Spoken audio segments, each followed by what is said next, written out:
After the snow, we're back. Back.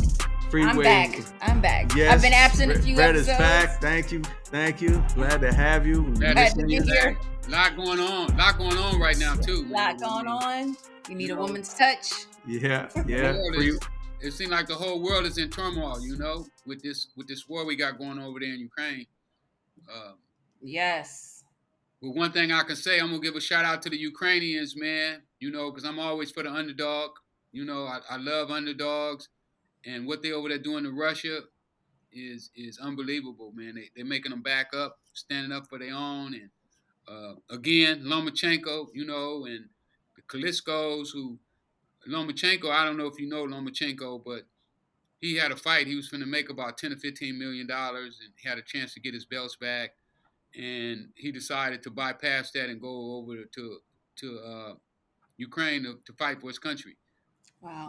And also the Kaliskos, and I really didn't have, because I wasn't really a big boxing fan, before I got into the sport like I am now.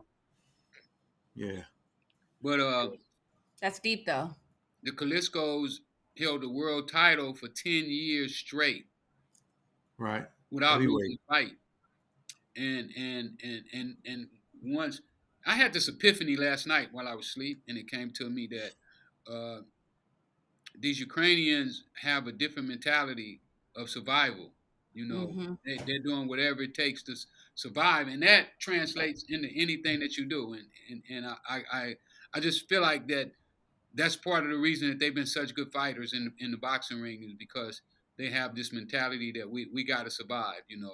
Hey, it's not too different from Black folks. I feel like we've always had that mentality too. Anything to survive, good, bad, and ugly. We used to have that, Brett, but I don't think we still have that same hunger anymore. You don't think so? I think we lost that fire that we had at one time in the 60s and the 70s when our people made so much progress. We made a lot of progress under a lot of pressure. And now I feel like our young people now are more like, I got a pair of Air Jordans, I made it. Yeah, and they want it to come a little bit easier too. I look at my parents, I look at my grandfather, my mom's dad, who they fought for things. They fought for the things that we have now. That's what I'm talking about. It's like I think about the stories that my mom's dad used to tell me and tell the other grandkids about the stuff he had to fight for, the stuff that we have because of him and people like him. And yes. Now it's like everybody just wants to be an influencer now and make quick money. And I'm like, my grandfather, he played ball back in the day, and he used to tell me stories about like when he would win these championship games, and it's like all the white players would get the rings and he wouldn't get the rings, and it's like he was the reason they won, but he wouldn't get the rings, or like, getting beaten for the chance to be able to vote for things. And he's like, I can't stand when Black folks don't get out and vote when we were getting beaten for the opportunity to vote. Dogs sicked on them, water hoses. You know what I'm saying? Yep. That's what I'm talking about. We don't have that anymore. We need that back. Yeah. Our young people need to know that they ain't got it made because mama bought you some new shoes. Mm-hmm. When you driving in a car, that ain't it. Hip hop was once a source, no pun intended, of knowledge and information and consciousness for young people in the 80s, and 90s, before things took a turn this last 20, 25 years, where now, in a lot of ways they've turned the tables on hip hop. Now it's basically promoting a lot of negative stereotypes. They dumbed us down, Dave. Yeah. They're dumbing us down with our records. They're dumbing us down with our TV shows. We were becoming too powerful, But that, you're gonna get me started again. That's why we got Breakbeat. That's why we're all here together today, because Breakbeat is about bringing that platform. I just felt I should start it off with that, man. Yeah. You know what I'm saying? Like, here these people are over there, man. These people are shooting ballistic missiles at them. Right. They got missiles that they say go 5 times the speed of sound. Right. And these people over there fighting with Molly cocktail bombs. You know what I'm saying, man? Come on, man. And then here we are over here with all of the tools that we got to win, and we're not winning. We sitting back complaining and just don't make sense to me, man. But Well, I know I'm jumping ahead, but I feel like it's kind of on topic. It's like that conversation that Avi had with Franklin after he was rescued and came back home, and he's like, I never had a choice. This was always in me. But when I first met you, when this is Avi talking to Franklin, he was I like, I remember, saw a kid with I so remember much that. I remember potential. that line. Go ahead. Yeah, he's like, I saw a kid with so much potential. He's like, you could be a teacher, a rabbi, or a drug dealer. The war that you're fighting is really within yourself. And I just thought I wrote that whole quote down because I just thought it was so powerful. Like there's a choice you have. You get to decide on the life that you wanna live. And obviously, like, but I was always gonna live this life. You have a choice. I just thought that was so powerful, and I think it applies now to Black folks in particular. Like, we have a choice. We can still do so much. We have a choice with what we do and the decisions that we make, and it's up to us to decide what we're gonna do. And there's And there's it's always different there's now always because a fork in the road, and you can decide which way you're gonna go. we got YouTube. Right. You don't even have to be able to read anymore. You don't have to go to school. You can just go to YouTube and you can learn how to do almost anything that you want to do now. I'm like, wow. Like when I was selling cars, I would take my car to mechanics and then they would have a problem that they couldn't figure out. And they would go on YouTube. And I say, why are you going on YouTube? He said, oh, because there's somebody on there that had that same problem. That's right. And they showed us how to figure it out. Yeah. So our people now, we got to learn how to figure out these problems. Let's start solving these problems and stop just brushing them under the rug and thinking we cool, because it ain't cool no more. It ain't cool for us just to brush stuff under the rug. We have to get on top of our games, and that's one of the things that I guess I want to start off the show with. This tiger in South Central Los Angeles. I grew up in South Central since I was 3 years old. The houses are too close to have a tiger in your backyard. Matter of fact, in LA, you can't even have 2 dogs in your backyard without animal control being over there. Stop it right now. You trying to tell me there was never a time you got locked up in a cage with a tiger? That never happened to you? Listen, when I saw that, I went cartoon. All the way cartoon. Our writers done got lost. I'm telling you, they losing it. It pretty soon it won't even be South Central anymore. That's Franklin's lucky tiger, man. That I don't know what the relationship there or the significance, if there is, but that tiger came through for him twice when it bit the guy's leg off to get him out. And then when he brought him back over there, and the tiger just popped out and took out. Happened to jump the other guys. Right. So that tiger came through for Franklin big time. And they didn't show how the tiger got out. They didn't show how the tiger got out the cage. There's got to be a greater meaning here. Is it like Franklin is supposed to be like the king of the jungle or something, and he's able to tame the tiger? I mean, there's got to be something here. I mean, what are the chances when he comes back to the house and the tiger jumps on other people? Brett, let's even go. We know the tiger was out there, right? Mm-hmm. But here you are. You done got out from the tiger. You walking down the street. You haven't saw the Mexican guys for some hours. We don't know how long they was locked up in their cage with the tiger. Right. But now they're going to go jack for a car. Right. Not steal a car, but jack for it. They're going to take a pistol and jack for it. Why not just jump on a bus? You know, in LA, buses run down there every street. I done been on chases like that. You know, where the police chase me and I'm running through backyards and I wind up getting away. And then the first thing I do is jump on a bus. Yeah. Because the buses run all the time. They run every 15 minutes, every 10 minutes. So all you got to do is jump on a bus. Get out of there. Why would you be thinking about jacking for a car? That's the first thing that came to his mind. And, the first thing would have came to my mind was, where's the bus stop? Mm-hmm. Which way does the buses run? But the first thing came to their mind is let's jack for a car. Let's go get a car. Right. And it just happened to be. You're talking about a guy that's worth, I don't know how many millions. We know in the bag they had 5 million. Right. Just in the bags that they was carrying. I don't know how much dope.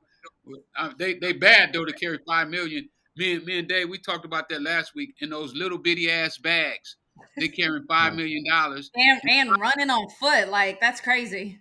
And $5 million worth of dope.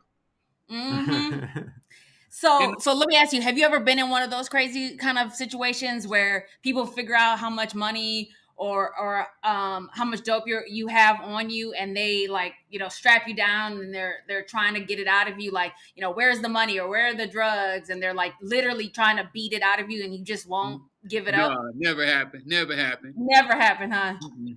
Because I mean, they weren't gonna snitch for anything; they were just taking that beating. I don't know. That was kind of rough on them, though. I don't know if I could have took them punches to the stomach. I mean, they were taking it, and then to If I have the would have guns gave up, and if I walk would out have and gave not up do the money, I anything. would have gave up something else. Right. My stomach would Right. have gave Yeah. it up. He had other stuff he could have given up. He could have given up a lot of stuff. Yeah. He hit Man, him they with. hit you in the stomach the way that guy was in there. You're gonna throw up, shit on yourself. It's gonna come out. Hey, something's gonna come Something. out. Right. Right. They were taking it though. They were taking it. Uh, So uh, let's talk about Peaches and Kane, Kevin's brother, and that whole thing. Yeah. You want to dive into that? I mean, that's what we supposedly find out this episode is who was behind these drive-bys, multiple drive-bys last week, and so they're saying it's this dude Kane. He's an older brother that just got out of prison, an OG, older brother of Kev. Rick, you might remember Kev from the first season. I think he was in 1 and 2. That was Franklin and Leon's boy, who ends up dying in season 2. Mm-hmm. Yeah, Franklin.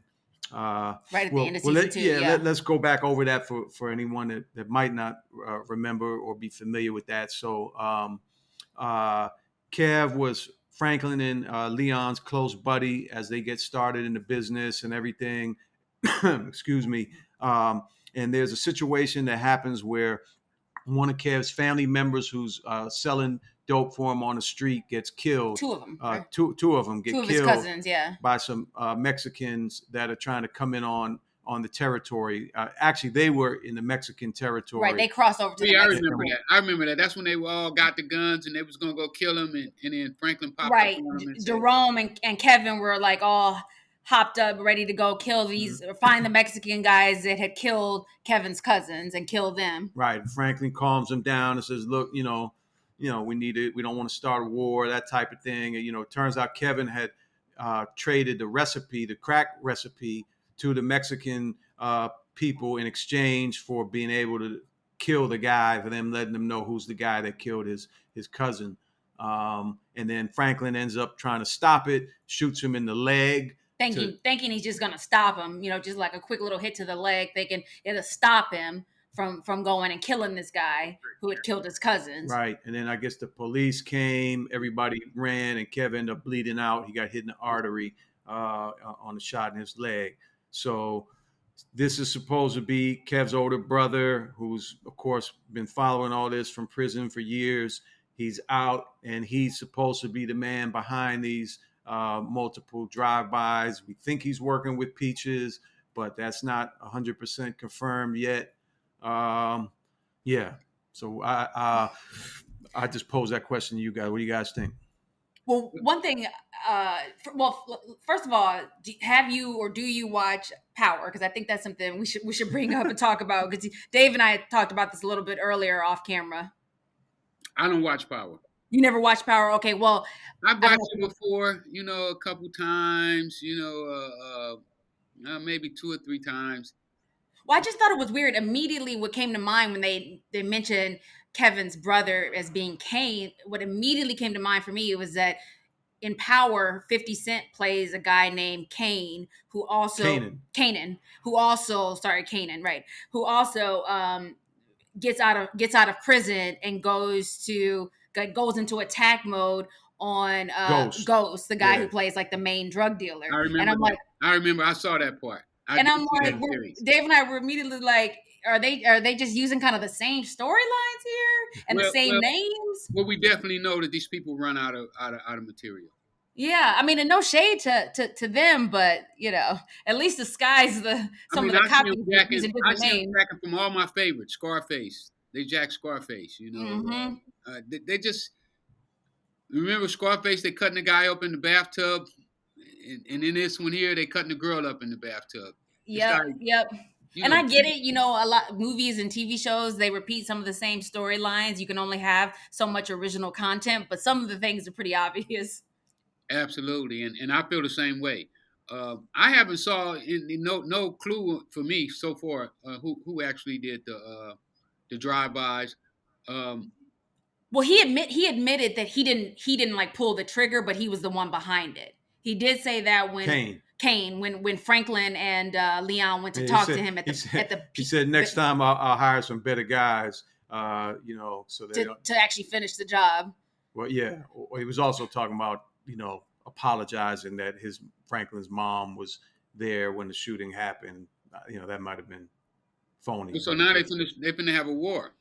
Right. Sounds like it's about to be a war. Exactly. But I'm still trying to figure out what did Peaches get out of this? Like, why was he even involved in all this? Yeah, why would he set him up? You know, Why would he set him up? And it still doesn't explain this ongoing like cough and sickness that he had, or unless you think that was just like a cover up for him to eventually be able to call off sick. we gotta wait and see. But you want to throw out your other theory? My theory was did Kane and Peaches have some like maybe gay love thing going on, and you know maybe Peaches really is sick. You know, am I reaching too far with that? Maybe that's how Peaches got AIDS because Of whatever, like he's gay. He's gay, yeah. And maybe him and Kane. I didn't see Peaches being a gay man. I mean, not from the character that I see, but you know, we never know. You know who's on the DL. So right, anything's possible. And with this show here, they all over the place. I mean, these writers. Somebody need to reel these writers in. You know, and say, hey, look, I think you guys burnt. You spent your wad. Let's come with some fresh people, some fresh ideas, and you know, bring the story back to some reality. Because from what I see right now, it totally lost me. You know, with these new things, and for Franklin them to be so smart. Look at this here. They come and pick them up in a lowrider. The Mexicans are already chasing them, right? So they come in a Cadillac lowrider. You know what I'm saying? Like, who had a Cadillac lowrider? It was very few people had Cadillac lowriders in the 80s. You know what I'm saying? If you was riding around in a Cadillac lowrider, you was somebody. And if you pull up in that thing, everybody named Mama gonna be looking. Everybody named Mama gonna be looking. So here you go. You're going to pick up $5 million. First, you're going to pick up Franklin M, who was being chased by the Mexican mafia, and you go pick him up in a Cadillac lowrider, right? Like you pull up, and this car is going. I'm like, what the hell? The police will pull that thing over any second. And not just the gangbangers is gonna see it, but the police is gonna see it. Then you're gonna put $5 million of cash and $5 million worth of drugs, and then Franklin them is sitting in the back seat. They don't even point to the guys where the money and the dope is stashed at. The guy's just going to find it. Like, I don't know. You know what I would do if I was consulting or part of their production and or writing team, which a lot of TV shows do, is they take like a season off. They just take a break and then they come back after like a year hiatus, but they regroup and refocus. And they get a new team together who can kind of bring things back to a little sense of normalcy. Because right now I feel like they're just they're all over the place. Back, Brett. You can't go back, but maybe like, you know, you take a little break and then you start over the fresh season, and it's a little bit more normal and back on track. Hey, Brett, right now it's all over the place. We might well bring Star Wars to South Central Los Angeles, you know, or even ET. I mean, it's a circus right now. We got tigers, and I mean everything's happening. Yeah, I'm just waiting for the monkeys to pop out. You know I mean, it's too much going on. Oh man. I wanted to ask you about something, Rick. You know, so they kind of like relying on these stripper girls for information all the time, like, oh, you know, find out what's going on. And I mean, would you consider that to be a valid source of intel in the streets back in the day? I mean, when back in the day when my guys, because I never really messed with the strippers. First of all, they've been upgraded. They're hitmen. Hitman. Oh yeah, but they're not strippers anymore. They've been upgraded. But they were strippers. They were former strippers. Yeah, right. They've been upgraded. Okay. Well, a lot of my guys did, you know. So I imagine they do probably have some information, you know. Okay. Yeah, I mean, you can get information from strippers. I Okay. can see that. I never did, you know, because I kind of ran like a tight niche. You know, even though my operation was big, it was still kind of tight niche. You know, like I was kind of insulated. You know, I had about 45 guys, and these guys kind of insulated me where most people didn't get to talk to me. You know, like you just couldn't walk up to the park, and even though I would be there, and if you got my attention, I would talk to you. But my guys, they usually made it where people didn't get to talk to me. You know, you walk up and they'd be like, "Oh, I got it. Rick playing basketball. Come over here and talk to me." So I had kind of like that little insulation of kind of like a security insulation, you know, not on purpose. It wasn't that way on purpose because I never thought that I needed security or anything like that there. But what I'm saying is that these guys wouldn't allow people to get too close to me because they would be cutting them out. Right. So you know, to be getting information from strippers or something like that, but wasn't necessary because I was already on the street. You know, I'm on the street of South Central every day. I would get up every single morning around 6 o'clock, and I would make my rounds all through the neighborhoods to find out what was going on. You know, I mean, in some mornings, you know, I would get up and it would be somebody in the middle of the street dead in the car where they had a shootout or whatever. But I found out that was my best source of information, and I got most of my information from crackheads. Yeah, crackheads always know. They always know what's going on. Everything, because they didn't sleep last night. They was up chasing rock. Yeah. And while they were chasing rock, those are the best lookouts, right? Yeah, they know what's going down on the street. My man Tony T kept me up on everything. I knew everything that happened on Figueroa and Hoover Street. I knew everything that happened over there in his little section because he knew that if he came and told me what was going on, he could get him a free crack. Yep. I believe it. Let's talk a little bit about Veronique and just like relationships and how that kind of stuff played out for you too. You know, we see that after that crazy day of Franklin being lost and the shootouts and all that Veronique says she's going home. She doesn't want to drive her. She's going to find her own way home. Franklin gets home. She's left a note that obviously says she can't deal with things and she's going to leave. But she does show up to her doctor's appointment the next day, and so does Franklin. They have an emotional moment, and she basically says, like, you said you were going to always protect me, but obviously you can't. It worked out this time, but what about the next time and the next time and so on and so on? You won't always be able to protect me. So it sounds like she wants some space unless they're at work together. What do you think about that? How do you think Veronique handled that? Well, I mean, you know, at first I thought she was a square, but then, you know, she came back and said that she was a scammer. You know, she used to go do scams with her mom. So, you think she's scamming the family or scamming Franklin? Or that's just her old life with her mom? I don't know. It's hard to tell. You know, because they really haven't gotten into the real estate part a whole lot. You know, they hint on it. But I know some of these deals that they're doing are amazing deals. You know, if they close one of them, they set for life from what they're saying. I never had any deals like that. You know, all my deals were hard found deals, and you know, you had to go out and scrape and rake and hunt for her. So I thought she was brilliant at first, and I don't know if she's not brilliant. She still could be brilliant, but we definitely know that she is not up for all this gunplay and so forth. And I just imagine when the police started raiding and laying them on the ground and so forth. I was really shocked with his mom that she had gotten so involved with the organization and the business.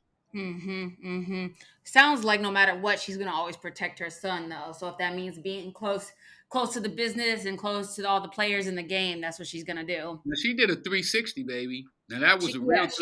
She totally flipped. Yeah, for sure. She went from not touching the money and not wanting to catch her house note up to like, I'm all in. Totally all in. I'm hiring hitmen and everything. How was it for you, like back in the day with women? Did you let them in as much as Franklin has let Veronique in, like knowing all the secrets and the ins and outs? Well, most of my girls was drug dealers, so um, they not to the point. No, they didn't really know all. They hardly knew any of my business.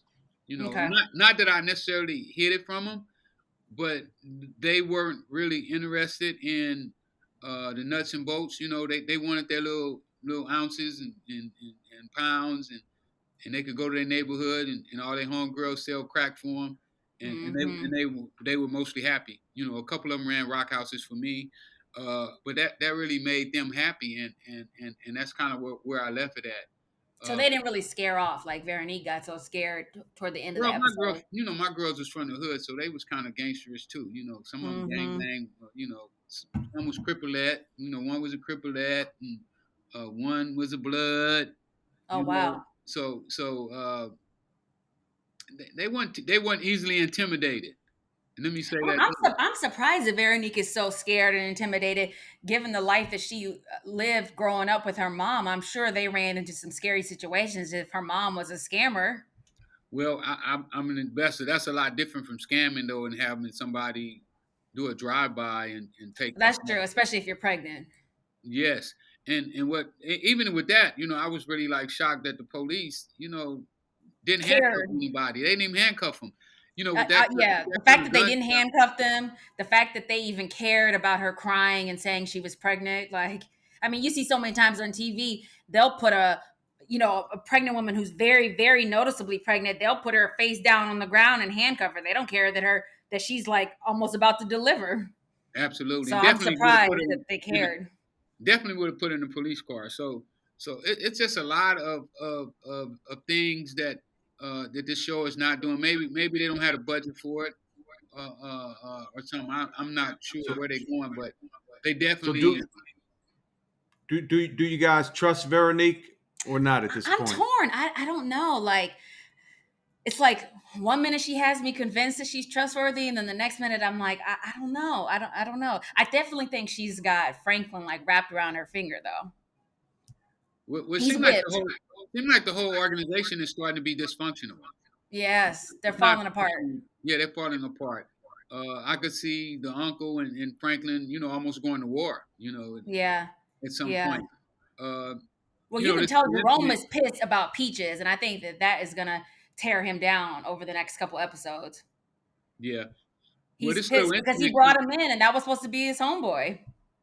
Yeah, and this incident kind of brought them together a little bit. I want to know Mm-hmm. how long will they be able to hold it together? After this incident has blown over. Um, And you can see Aunt Louise got some anger toward Franklin too, because even when Jerome was saying how angry he is at Peaches, like, oh, I brought him in. That's my friend. I saved him. He was a vet. Aunt Louise was like, yeah, you brought him in, but that was really Franklin's guy. He should have known what was happening, not you. yeah, Like Louise got these little like one-liners and jabs toward Franklin. yeah. She's Well, angry at him. she got that man mentality. She kind of Yeah. carries it like a guy, and I guess that's Hmm. why she gay. Why she's with a woman, True. young That's lady, true. I because didn't even think about that. she has those man tendencies. So I hope they plan that out in the show. Like when they was writing Hmm. the script, like, oh, we're gonna make her kind of manly because because she's gay. I don't Yeah, know, but yeah, she seemed and seemed like she runs the uncle. she does. Yeah. So let's talk a little bit about Teddy, who was part of this episode. Not a lot, but he was in and out a few times trying to Daddy got recover. shot. Yeah. I wonder how they do that. There's been some good shots to hit Teddy because Teddy got that extra eye. He sees everything, man. He missed that. Hmm. Right. Um, so yeah, I mean, it's hard to say what Teddy's going to do. I think he'll be back in action in the next episode now that he's doing better, and this kind of woman who's like fantasizing about him while he's all drugged Drugged up. out. Yeah. It's kind of interesting. I guess they worked together some years ago overseas. She said, "Oh, she's wanted to kiss him ever since Tehran when They must have been involved in something back then. But he's on the mend, and he's. I think she was like an informant or something of his that worked for him. Yeah, I was blessed with that one too. And then she went in the car and found those 200 and some kilos of cocaine. Right. And upped her price. Right. So Teddy, it's interesting that he got targeted or got shot. And then Oso, now there's this moment where Franklin and Oso, they kind of bond a little bit in this episode. They're all, they're trapped together and working together. They're almost eaten together by a tiger. Exactly. They better get tight. They better get. Yeah. But then they get in the car, and Franklin's like, Oso's talking about how you can't trust people, and this type of thing, and then but Franklin's like, yeah, I didn't trust you either, and basically said how I know that you and Teddy was watching us when we did that first transaction, and Oso's like, well, I don't know what you're talking about. He didn't know, so he says he didn't know that Teddy was spying on them. So that's a crack that's coming up between Oso and Teddy, and right. Bringing Oso and Franklin together. That I'm thinking will come into play as the show goes on. So you think everybody's gonna be at each other's throat here in a minute? Yeah, might be every man for himself soon. Right. Yeah. Well, I don't know if that could carry the show. They got to do something. If they don't do something, they're gonna start losing viewers, because I guarantee you, the people that like these kind of shows, they like real material. They don't want to watch fake TV. I agree. We were talking earlier. You were mentioning about how you've gotten through more of the first couple of seasons and how they felt more authentic to you. Yeah, they did. Much more authentic than these later shows this year. And these shows this year has been. I think I'm at like season 2 right now. Yeah. Still hard for me to watch TV. I ain't watched TV in oh man, Dave, maybe like 25 years really. The only thing I watched on TV was the news. So for me to watch TV is still kind of tough, But I look at it like it's a job, so I do it. But we appreciate it. The early shows was definitely more South Central than what we're seeing right now. You could probably see somebody in California up in the mountains or something, where they don't have no neighbors. Then they may have a lion, a tiger. But, when those cats, those cats yell, they probably could hear it probably for a mile away. So, no. So what else? What else you guys thinking about? Well, I want to go back a little bit. Do you remember? I don't think it wasn't the last episode. It might have been 2 episodes ago when they were in the money room, the one that was robbed, and it was Peaches and Franklin, and it was one of the times when Peaches was coughing a lot, and he went to shake Franklin's hand, and Franklin was like, no, I'm going home to a pregnant woman, like, I can't shake your hand. But one of the things that Peaches said when he was in there, he said something like, I ain't ever seen this much money or something, but he ended it with like, I like living more than I like money. So I still find it weird that Peaches would be involved in any kind of way of trying to take out Franklin and his family, because he makes it so, he's just been so loyal, and he makes it known that he doesn't want a target on his back. Like, he looked shocked when Franklin killed White Rob. He makes it known that he wants to be alive and he's not interested in stealing money from Franklin or his family. But now all of a sudden he's working with Kane to take them out. Like, something just doesn't add up. Well, you know what? Kane may have the kind of power that makes you feel confident that he's going to handle the job. Whoever would do a hit like that, had some juice or some money. Mm-hmm. That wasn't, you don't do 3 hits at the same time without having some type of pull or some bread. Yeah. Maybe they got Peaches tied up and they beat all the information out something. Out of him. It's got to be. I just find it so weird that he's been loyal this long. Even with that though, did Peaches know every single move that all of them was gonna make. That the mom was calling that secret meeting. That the That's what I mean. Right. that Franklin and them was doing a drug deal. Really, the deal should have been to hit Franklin and them and take the money. Right.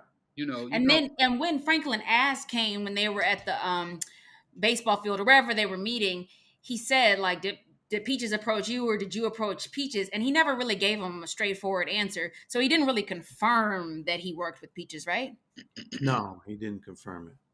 So we don't know for sure. That's just there's a lot of And he's not suspicion around supposed it. to. He's not supposed. If you're doing something like that, there you don't tell who your source is. You want to keep your source in place so that you can continue to get your information. I'm surprised that the guy told him that he did the hit. That's like I was too.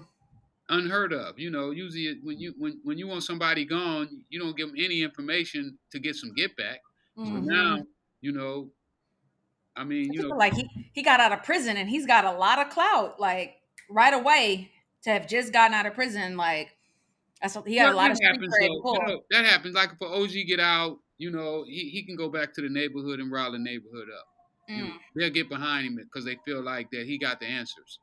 Okay. Especially if he was doing something before he went to prison. Okay. And the young guys, they'd be waiting on him to come home. So that's not so far fetched. Okay. But you don't shoot at somebody and then tell them you did it. I mean, that's like that was a little strange, yeah. And then just walking up on him like that. I mean, if he was trying to kill Franklin and Leon, he could have just shot him right there in the park, right? I mean, are you going to do that? Go walk up on the guy that just had 3 drive-bys put on you? Right. In broad daylight? Like that's yeah, that's serious. He had no one with him too, Kane. Well, Kane had a few guys Did with he? him. Oh, Remember, they were like, I must not have checking Leon but I'm saying Leon and Franklin were by themselves. It's just them two walked up. That was pretty bold on their part to go confront him. Yeah. Shit, they don't really have a bodyguard anymore. I mean, Peaches is gone. The other one got killed. Yeah, well, they're waiting on Avi to send in the reinforcements. Remember, Avi's supposed to be lining up some heavy-duty security for Franklin. And Veronique, Veronique, yeah. Right. So, what about the Little League game that's going on? I mean, I know that's gotten popular over the years with, Snoop and people like that running the Little League, football leagues. But was that going on back then? Yeah, pretty much. So we had they had they Little League baseball and football. Definitely, that's been going on for a long time. Yeah, that's been one of the ways to get out of South Central, through sports. For people who like me, myself, I thought sports was going to be my way out of the ghetto. So, yeah, that's normal. I couldn't say that that's not normal. So I'm thinking one of the things we can kind of end up with is just kind of giving our ideas or theories about what we think is really going on here, and I'm gonna throw mine back into the mix. Oh, which is, I mean, that guy that Sissy met with, the Spanish agent or whatever that guy is, intelligence officer, whoever, he's kind of been mysteriously quiet, this episode. We don't hear nothing from him. I'm still wondering what he's up to, and I still believe this idea that, the CIA or whatever organization he represents. And what you said last week, Rick, maybe behind all this is an orchestrated thing where they've working with Kane and whatever and set this all up so they can kind of wipe everybody out, Teddy, Franklin, and, clear the slate on this whole situation. They got away with the, news report that came out, last season, and they retracted it, but they don't want no more of this stuff. Like you said, maybe it's a rogue situation that they're coming in to shut down. But yeah, well, it seems like like in my case, what happened is first Danilo and them was selling for the CIA, and after the CIA got back in with Congress and Congress started giving them the money, then the guys went rogue. Everybody started dealing drugs for themselves. I think. Cora said it best. You teach a man how to fish, he might just fish for himself. So, with them allowing those guys to sell drugs, then they started dealing drugs for themselves. And I believe that's what Teddy's doing. I think Teddy's a rogue right now. I don't really think that he's directly. I don't know though, because he did meet with the guy from the CIA, but do we know if he's really tied in with the CIA, or maybe he's rogue too? The Spanish guy? No, Teddy's connection. Remember the guy that Teddy met with before he killed the other guy? Right. I'm horrible with the names. Yeah, I don't remember what was the guy's name. The one that poisoned him. He poisoned, yeah. Grady. Yeah, Grady. Yeah, we don't know. I guess. I mean, that could be, I could see that being a storyline that ends the season and leaves it open to like something like this happening again, type of thing. Government closes this chapter of it down, but what might happen next? Are they starting it over in another place? Doing this same type of situation. But it's gonna be interesting. It's gonna be interesting to see how this all pans out. I don't know. Yeah. I don't know where they go from here, Dave. For me, I'm totally lost. The earlier series, I could almost predict, some of the scenes that was going to take place and what should be next. But this is starting to go so forward to the left that I don't know if I can predict, the next moves. You got any theories, bro? I don't. I always walk the fence, so I don't know. I want to see when they're gonna call the animal control to come get that tiger. Just roaming around the streets now, just walking up and down the neighborhood. Maybe he's gonna attack somebody else and then they'll go back. I don't know. It's a wild story. It's just a wild story. Yeah. And I still ain't got over the carjacking scene. In California, carjacking carries 27 to life in prison, and here Franklin is multi-millionaire and he's going to do a carjacking. I don't know. It just don't seem logical to me. It's a lot of stuff. It's too much going on right now. I guess we need to focus on like one or two storylines right now. Like stop bringing in tigers and stuff. Yeah. Or random taxidermists. So I know, Rick, you got a busy schedule. You're out in Philadelphia today, getting ready for Sean Champion's fight tomorrow night. So good luck with that. I'm sure he's gonna handle his business.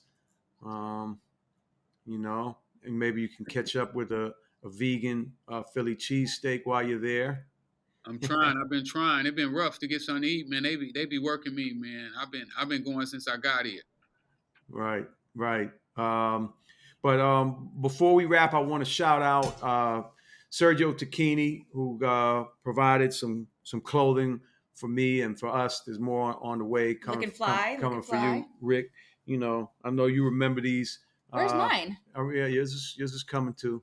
I need some gear. I know you remember these from the 80s. Back when they were really in style in the street, and also from the tennis world that you were in. Yeah, it was the clothes to wear. Yeah. So they're making a comeback. They're doing some pretty nice stuff. They didn't have no Sergio Tacchini inside of the movie. In the show, yeah. You know what? Kane was wearing a Fila sweatsuit. I noticed that last night when I watched. He's wearing a Fila sweatsuit. In Fila, Sergio Tacchini was in that same kind of category back. Oh, both of them, yeah. Those were the top ones. You have any pictures of wearing Fila back in the day? Me? I don't have pictures.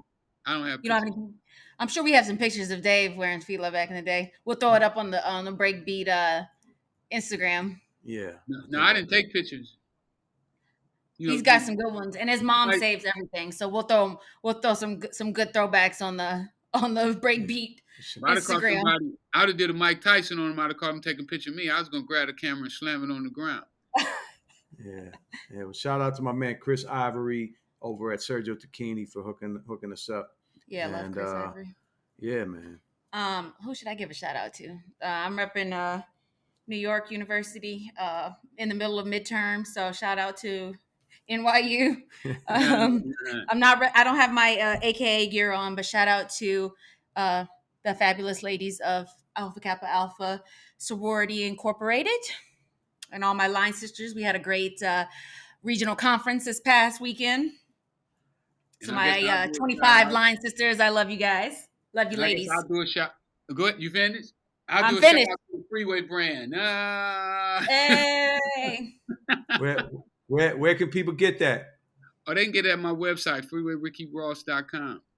Hey. All right, that's what's Along up. with the books. You know, I've been out here. The book's been selling already, man. I got to sell some of these boxing tickets, though. Ain't nobody buying no boxing tickets. Come to the fight. All right. Well, this is Breakbeat Media, authentically hip hop podcast network, and this is After the Snow.